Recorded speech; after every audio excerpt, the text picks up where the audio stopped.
अब्बू मैं स्कूल जा रही हूँ, अल्लाह हाफिज।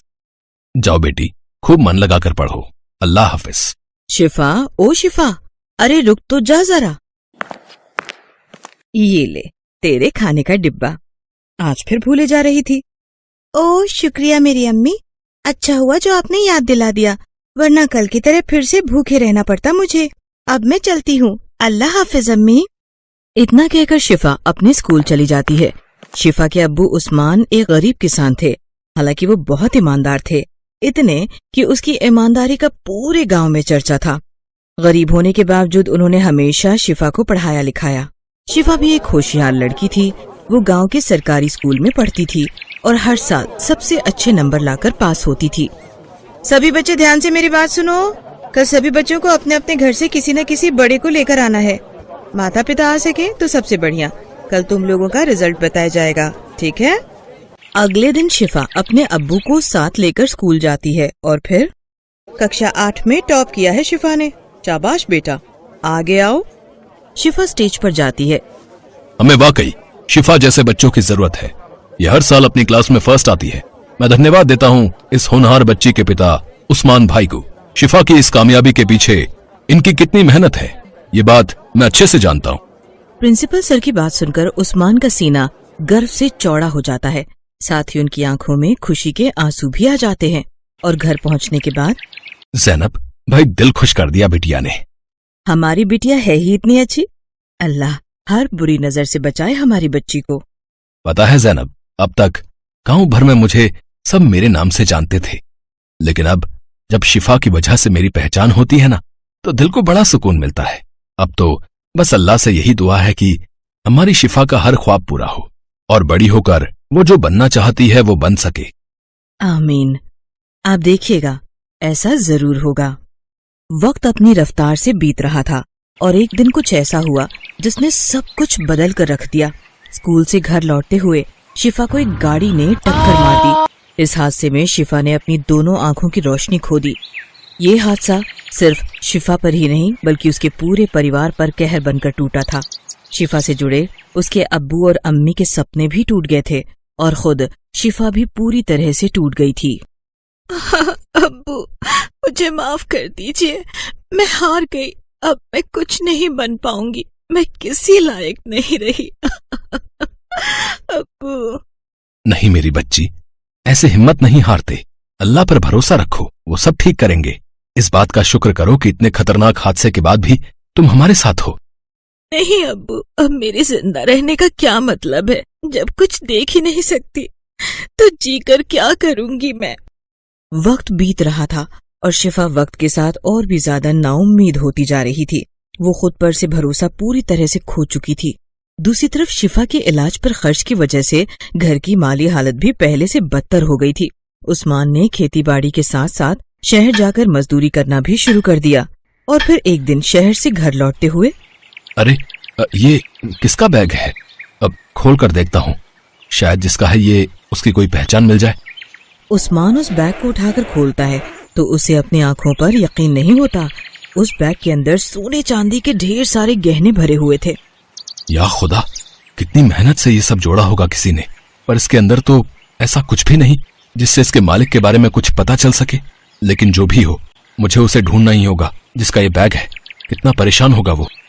इतना सारा सोना और चांदी उस्मान ने पहली बार देखा था और फिलहाल उसकी माली हालत भी बहुत ज्यादा खराब थी।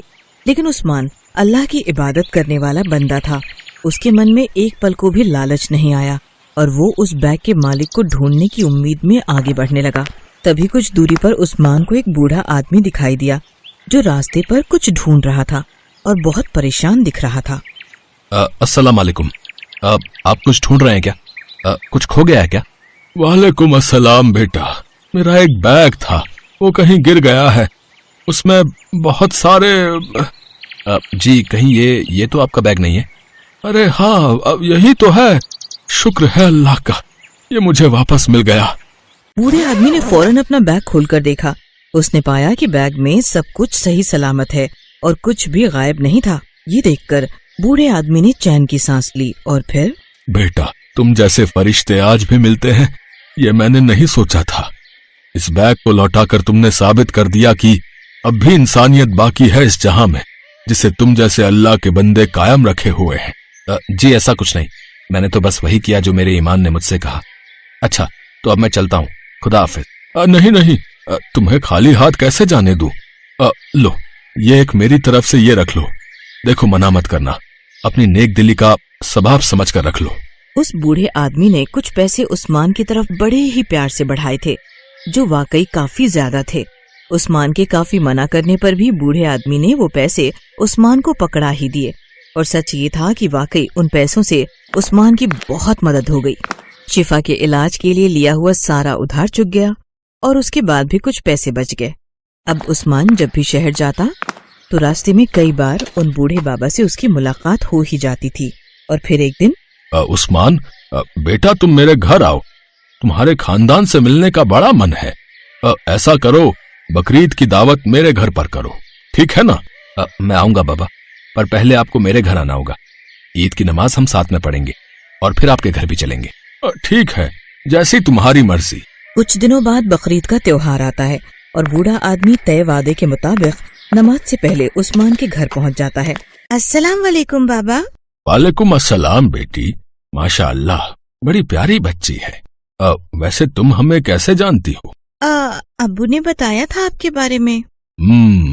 मुझे भी तुम्हारे बारे में सब मालूम है, पर अब फिक्र मत करना मेरी बच्ची, मैं सब ठीक कर दूंगा। नहीं बाबा, अब कोई कुछ नहीं कर सकता। मेरी जिंदगी में अब सिवाय अंधेरे के कुछ भी नहीं है। खैर ये सब छोड़िए, आप चलिए, अब्बू आपका इंतजार कर रहे हैं।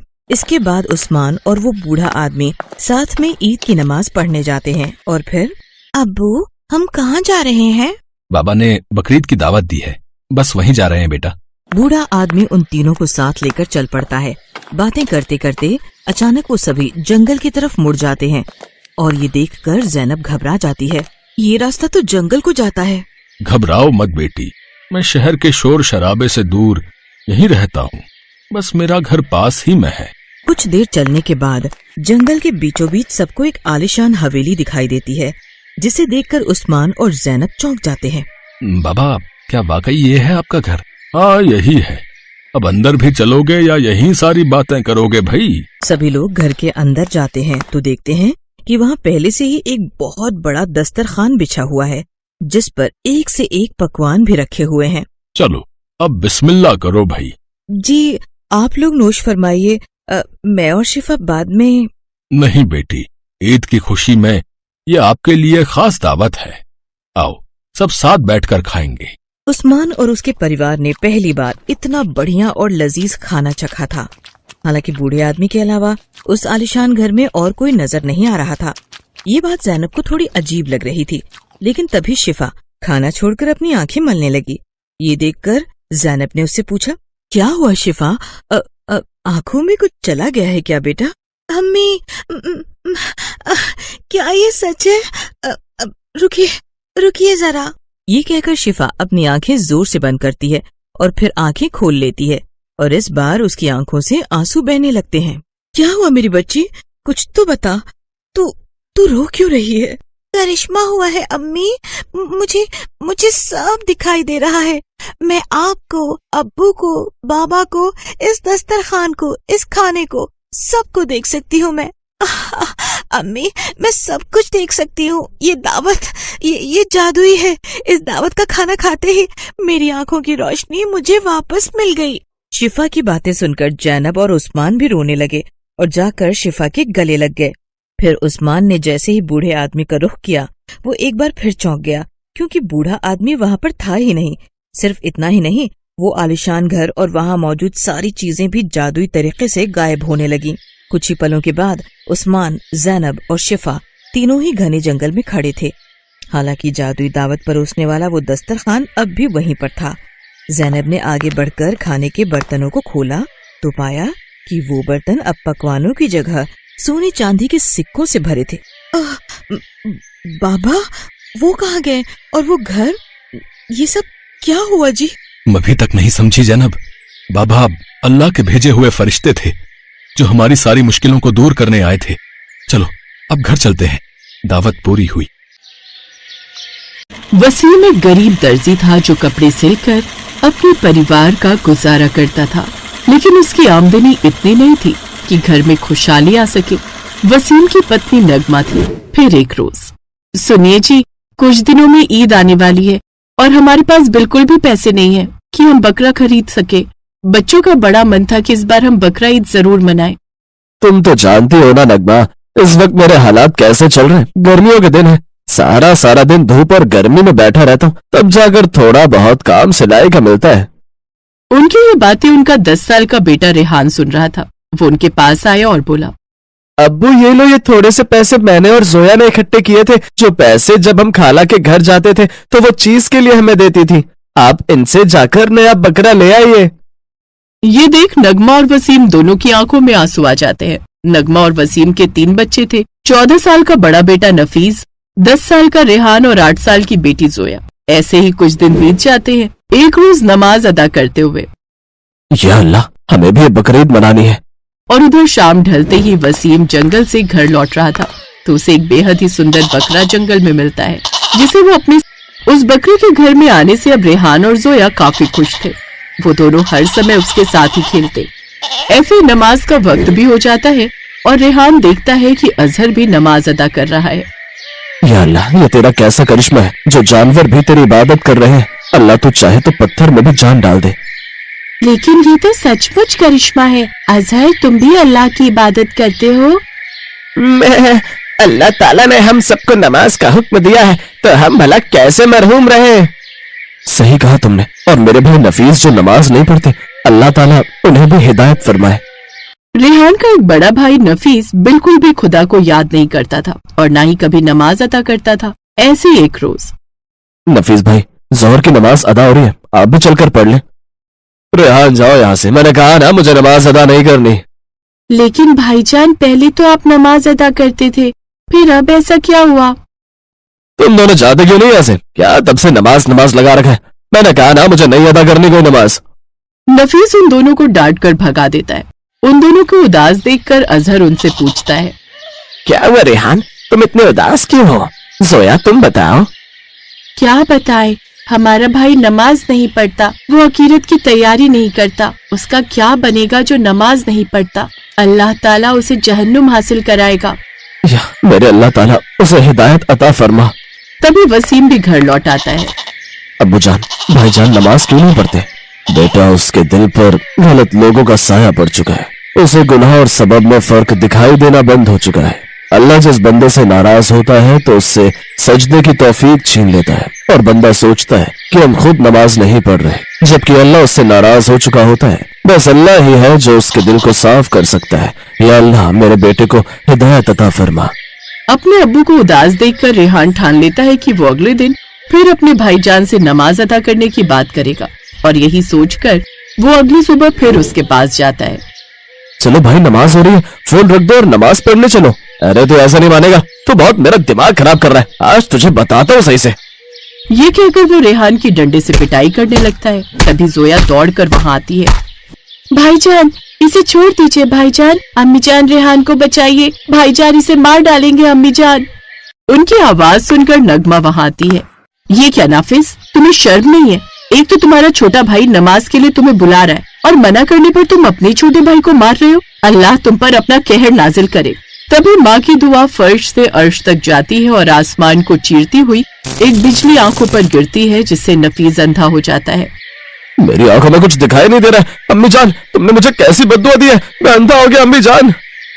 मुझे क्या पता था अल्लाह ताला तू मेरी इस दुआ को कबूल कर लेगा। मेरे अल्लाह, मुझे माफ कर दे, मेरे बच्चे की आंखों की रोशनी वापस कर दे और उसे हिदायत अता फरमा। ये देख अजहर कहता है, अल्लाह के अजाब से कोई नहीं बच सकता। नफीस भाई ने अल्लाह ताला की नापरवाही नहीं की। अल्लाह ताला उनसे नाराज है, तो अल्लाह ताला को मनाने के लिए उन्हें नमाज को पढ़ना ही होगा और तभी शायद अल्लाह उनसे राजी हो जाए। हम सब मिलकर साथ में नमाज पढ़ते हैं और नफीस के लिए दुआ करते हैं। और नफीस भाईजान, तुम भी हमारे साथ नमाज अदा फरमाओ। फिर सभी साथ में नमाज अदा करते हैं। या अल्लाह ताला, मैं अपने अल्फाज वापस लेती हूँ। इस माँ की दुआ को कबूल कर ले मेरे मालिक। इस गरीब माँ के दिल की पुकार भी सुन ले। या अल्लाह, अम्मी जान की दुआ को कबूल अता फरमा। या अल्लाह, भाईजान के गुनाहों को माफ कर दे और उसे आंखों की रोशनी वापस अता फरमाए। या अल्लाह इन पर रहम फरमा, इनकी आंखों की रोशनी लौटा दे खुदा। तभी अल्लाह का करिश्मा होता है। आसमान से बिजली कड़कती है और अल्लाह की रोशनी में से 2 रोशनी आती है जो उसकी आंखों में आकर समा जाती है। मुझे सब कुछ दिखाई दे रहा है। या अल्लाह, मेरी आंखें वापस आ गई। मैं तो तेरा गुनहगार था, लेकिन तूने फिर भी अपनी रहमत मुझ जैसे गुनहगार पर बरसाई है। आज मैं जान गया तेरी रहमत नेक लोगों के लिए तो है ही, गुनहगारों के लिए भी है। मैं कभी नमाज नहीं छोड़ूंगा, चाहे कुछ भी हो जाए। इस तरह नफीस को हिदायत मिल जाती है। वो सच्चा और पक्का नमाजी बन जाता है। पीछे खड़ा वसीम ये सब चमत्कार अपनी आंखों से देख लेता है। या अल्लाह, तेरा लाख लाख शुक्र है। जैसा तेरा अजाब है वैसी ही तेरी रहमत। चलो भाई लोगों, बकरा ईद की तैयारी भी तो करनी है। कल बकरा ईद है। अब तो हमारे अजहर कुर्बानी के लिए तैयार है। अजहर, क्या तुम तैयार हो? जी भाईजान, मुझे तो बेसब्री से इस दिन का इंतजार रहता है कि अल्लाह ताला ने हमें इस सबाब के लिए चुना है। तभी कोने में रेहान और जोया जोर जोर से रोने लगते हैं। क्या हुआ मेरे दोस्तों? हम दोनों को तुम्हारी बहुत याद आएगी। हम चाहकर भी इस कुर्बानी से नहीं रोक सकते। रो नहीं जोया और रेहान, मैं जन्नत से तुम्हें देखा करूंगा और जब भी तुम्हें हम दोनों की याद आएगी मैं तुम्हारे पास वापस चला आऊंगा। क्या सच में ऐसा हो सकता है? अल्लाह ताला चाहे तो क्या कुछ हो सकता है। अगले दिन सुबह अजहर को ले आओ, उनको कुर्बानी करने का वक्त आ चुका है। बाबा जान, मेरे दोस्त को न ले जाइए। तुम्हें देखकर तो मुझे भी रोना आ रहा है रेहान। तुम्हारी ये दोस्ती देखकर अल्लाह ताला बहुत खुश होंगे हमारे बेटे। अम्मी जान, बाबा से कहिए ना इन्हें ना ले जाए। हम किसके साथ खेलेंगे और बातें करेंगे? चुप हो जाओ मेरे बच्चों, सब्र करो। अल्लाह तुम्हें सब्र का अजर जरूर देगा और ये नेक काम के लिए कुर्बान किया जा रहा है ना नमाजी बकरा? ये सुनकर नमाजी बकरा अपना सर झुकाकर हामी भरता है और इस तरह उसको अल्लाह की राह में कुर्बान कर दिया जाता है।